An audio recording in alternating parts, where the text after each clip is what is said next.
Cette histoire commence en Abitibi, dans ma région natale. Un après-midi d'automne autour d'un café en famille élargie. Un de ces beaux moments où les souvenirs circulent librement, portés par les rires, les silences et parfois les non-dits. Je me suis longtemps demandé si cette histoire avait sa place dans cette série historique, parce que le personnage principal ne figure dans aucun manuel et n'a accompli aucun exploit reconnu. C'est une histoire discrète, ordinaire en apparence, mais qui soulève de grandes questions. Une histoire comme il en existe trop, ici comme ailleurs.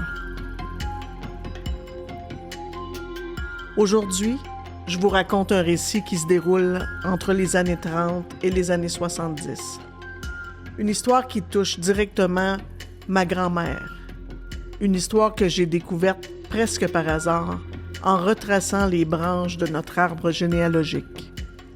Comme beaucoup de gens, j'ai été frappée autour de la quarantaine par ce besoin soudain de fouiller mes racines. Et j'ai souvent regretté de ne pas m'y être intéressée plus tôt. Si ma grand-mère Émilienne avait encore été là, bien des mystères auraient trouvé réponse. Mais comme elle n'y est plus, c'est vers ma mère, ma tante et leurs cousines que je me tourne pour avoir des réponses. Et à chaque fois, des souvenirs ressurgissent. On rit, on s'émeut, on pense à ceux qu'on a perdus et surtout, on prend la mesure de tout ce qu'on ne saura jamais. Un soir, autour d'un verre de vin, j'étais avec ma mère, ma tante Liliane et leurs cousines Louise et Jeanne. Les histoires fusaient, les rires aussi. Et comme à chaque fois, la fameuse tante Marie est revenue sur la conversation. Une femme au caractère bien trempé, pas toujours facile à vivre et difficile à oublier. Puis une cousine a lancé cette question à ma mère. « Marie-Paul, c'est quoi le lien entre ma tante Marie et Clara Brabant? Tu sais, celle qui venait voir ta mère? » Ma mère a réfléchi puis a dit « Clara Brabant, je me souviens d'elle, oui, mais je ne sais pas si elle faisait vraiment partie de la famille. » Et voilà, c'est cette simple question qui a ouvert une porte. Sans le savoir, ma mère et ses cousines venaient de me lancer dans une enquête généalogique qui allait m'absorber pendant des mois. Aujourd'hui, je vous parle de Clara Brabant, de sa famille et de ce que mes recherches ont révélé. Une histoire de silence, de secret et d'un père qui a caché une vérité essentielle à ses enfants pendant presque toute leur vie. Je m'appelle Louise Rousseau et vous écoutez Les Tisserands de l'Histoire. Ma mère se souvenait bien de Clara. Elle venait de temps à autre rendre visite à ma grand-mère Émilienne. Ce n'était pas fréquent, mais assez pour laisser une impression. Le nom était resté dans les mémoires. Il faut dire que, quand ma grand-mère était jeune, la fameuse tante Marie vivait chez elle. Et c'est là que tout a commencé. Il n'en fallait pas plus pour que cette tablée de Kévion, curieuse, taquine, enthousiaste, me lance un défi.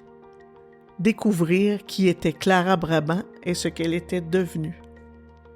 Très vite, j'ai appris que Clara Brabant était née Kévion, tout comme ma grand-mère Émilienne. Et en consultant notre arbre généalogique, la réponse est devenue évidente. Clara et Émilienne étaient cousines propres. Leur père, Delphis et Joseph, étaient frères. Et ils avaient une sœur, la fameuse tante Marie. Mystère résolu, du moins en apparence. Car malgré cette découverte, impossible de suivre la trace de Clara dans les recensements gouvernementaux, comme si elle s'était volatilisée. Alors, j'ai continué à creuser. C'est là que j'ai retrouvé Delphina, la sœur cadette de Clara. Une piste précieuse. Et puis, il faut bien l'admettre, plus c'est difficile, plus j'aime le défi. J'ai appris que Clara et Delphina avaient perdu leur mère très jeune. L'annonce de cette nouvelle par Joseph, leur père, a dû être déchirante. Ce décès explique sans doute pourquoi la tante Marie avait pris une place si grande dans leur vie. La vérité dissimulée. Comme mes recherches ne mènent nulle part, j'ai décidé d'entrer en communication avec les descendants qu'il me serait possible de trouver. C'est auprès de la famille de Delphina que j'ai trouvé des réponses.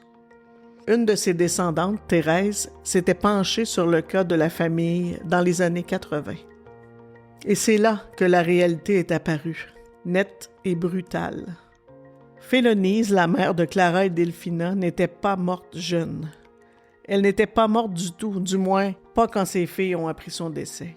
Elle avait été internée à l'hôpital psychiatrique de Brockville, en Ontario, le 2 janvier 1902. Elle y est restée pendant plus de 30 ans, jusqu'à sa mort le 28 novembre 1932. La cause officielle de son décès, la tuberculose pulmonaire. Son diagnostic psychiatrique de l'époque, démentia praecox type catatonique, une forme ancienne de ce qu'on appellerait aujourd'hui la schizophrénie. Mais moi, ce qui m'a bouleversée, c'est cette phrase toute simple dans l'une des lettres. Elle a passé toute sa vie sans avoir le moindre visiteur.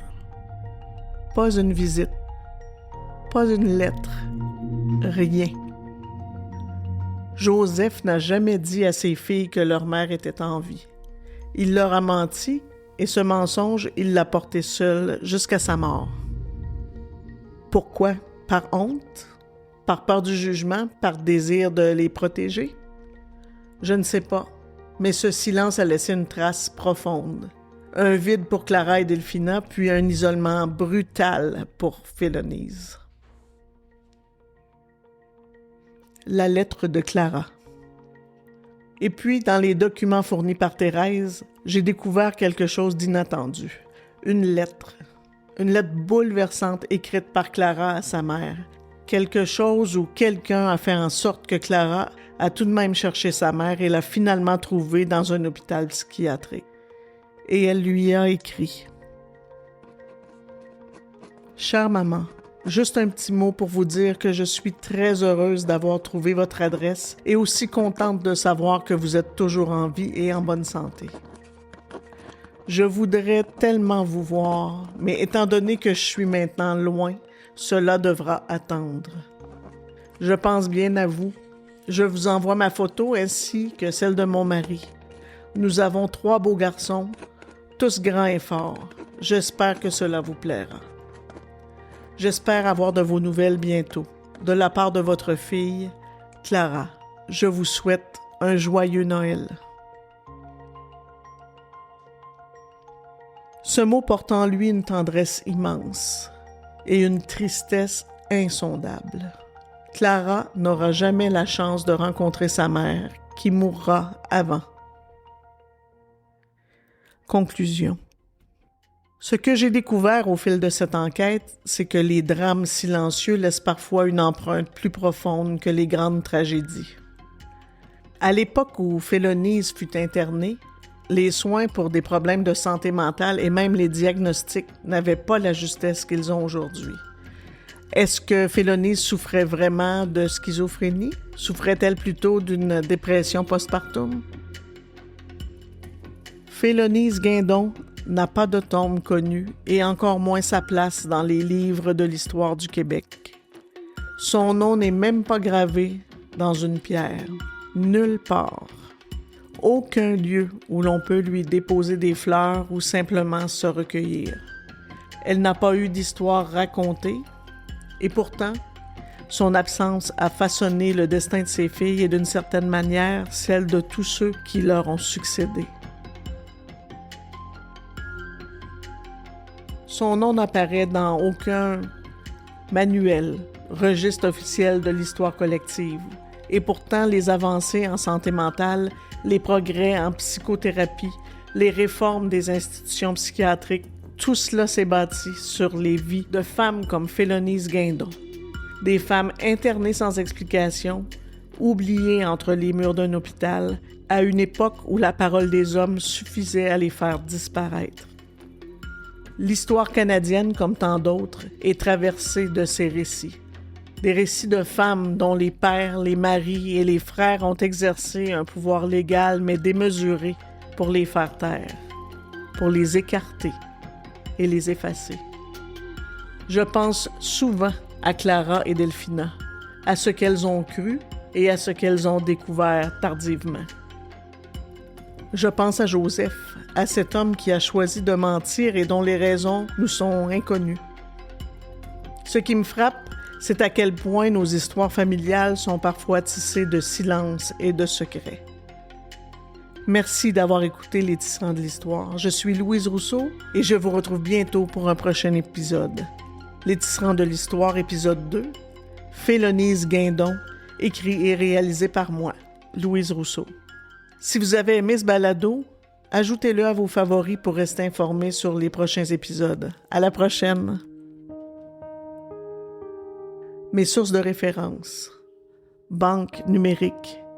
Descendant de Félonise Guindon.